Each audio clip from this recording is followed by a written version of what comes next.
এই মুহূর্তে পয়েন্ট টেবিলের শীর্ষে কিন্তু রয়েছে মোহনবাগান এবং বেঙ্গালুরু। বেঙ্গালুরু একটা ম্যাচ বেশি খেলেছে বলে তার পয়েন্ট বেশি আছে। মোহনবাগান আজকে ম্যাচটা জিতলে টপে পৌঁছে যাবে।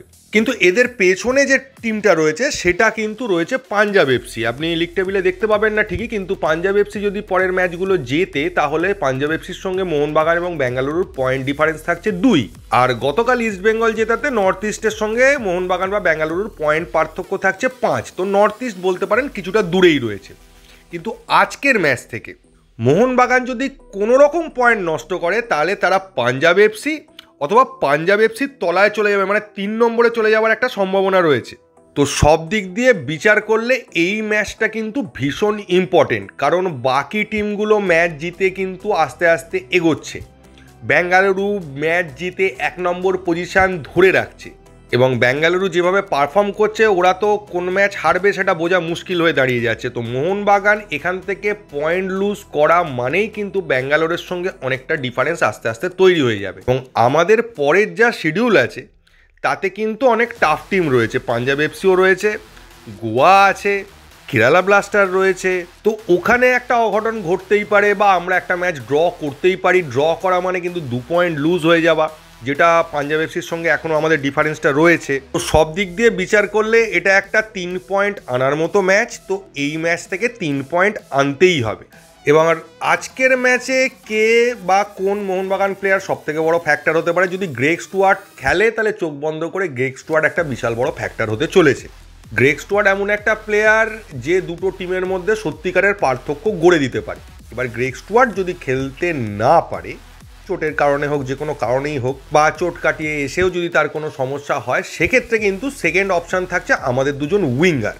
এদের ওপর পুরো খেলাটা ডিপেন্ড করছে। এবার আপনি বলবেন তাহলে আমাদের যে বড় বড় স্ট্রাইকার নিয়ে আসা হয়েছে, জেমি ম্যাকলারেনের মতো প্লেয়ার রয়েছে, তারা কি করবে? তারা কি করবে? আসলে তাদেরকে বলটা সাপ্লাই দিতে হবে। সেই বল সাপ্লাইটা কোথা থেকে পাবে? 2 সাইড থেকে 2 উইঙ্গারের ক্রস বা পেনাল্টি বক্সের মধ্যে ঢুকে গিয়ে ব্যাক পাস, এইগুলো ম্যাকলারেনের জন্য থাকবে। আর গ্রেগ স্টুয়ার্টের কিছু থ্রু বল। তো এইগুলোর মাধ্যমেই ম্যাকলারেন গোল করবে। এই 3টে পজিশন বেশি ইম্পর্টেন্ট, কারণ এই 3টে পজিশন যদি বল সাপ্লাই না করে ম্যাকলারেন থাকা না থাকা একই রকম হয়ে দাঁড়িয়ে যাবে। চেন্নাই কি করবে? চেন্নাই প্রত্যেকটা সেট পিসকে পেনাল্টির মতো দেখবে, মানে কোনোভাবে মিস করা যাবে না, সেখান থেকে একটা করে মুভমেন্ট থাকবে ওদের। এবং আমার ধারণা এই জায়গাটাতেই মোহনবাগানের সঙ্গে চেন্নাইয়ের আসল ফাইট হবে। চেন্নাইয়ের সেট পিসগুলো মোহনবাগান কীভাবে ডিফেন্ড করছে বা প্রত্যেকটা প্লেয়ারকে মার্ক করা হচ্ছে কি না তার ওপর অনেক কিছু ডিপেন্ড করে থাকবে। চেন্নাই কিন্তু একটা গোল করতেই পারে, সেই ক্ষমতাটা ওদের রয়েছে। স্ট্রাইকার রয়েছে, মাঝ মাঠে ভালো প্লেয়ার রয়েছে এবং দুটো পাওয়ারফুল স্ট্রাইকার রয়েছে।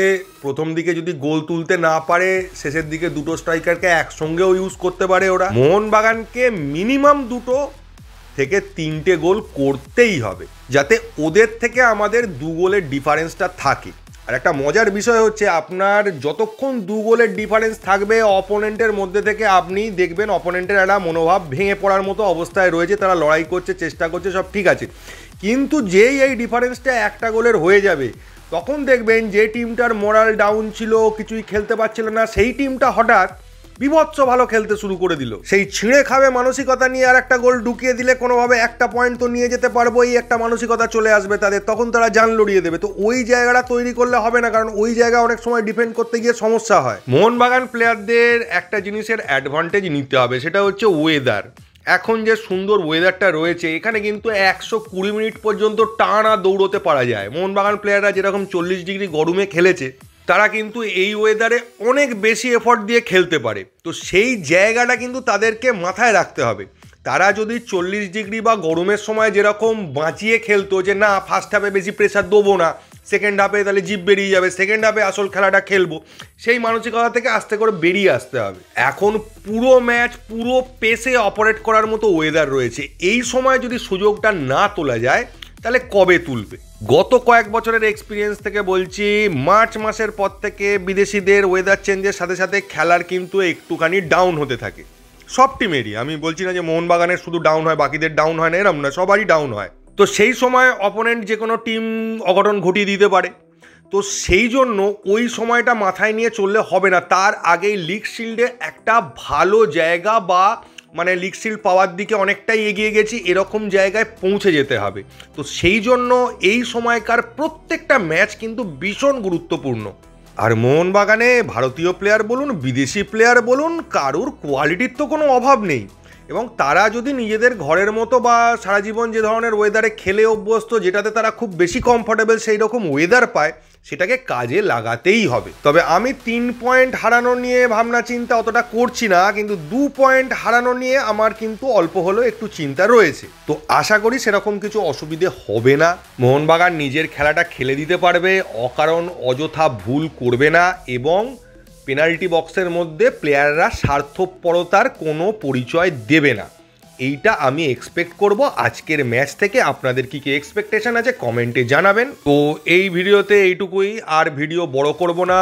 আপনারা অনেকেই মাঠে যাবেন, আর ম্যাচ শেষের পর আমি ভিডিও নিয়ে আসছি। আর একটা ছোট্ট প্রশ্নের উত্তর দিয়ে দিয়ে অনেকে আমায় অনেকবার এই প্রশ্নটা করেছেন, দাদা আপনি কেন মাঠে যান না? আমার বাড়ির সিচুয়েশন মাঠে যাওয়ার মতো নয়।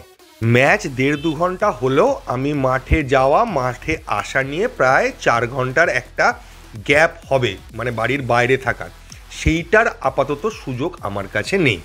আমার সাপোর্ট সমর্থন সব কিছু আপনাদের জন্য রইল।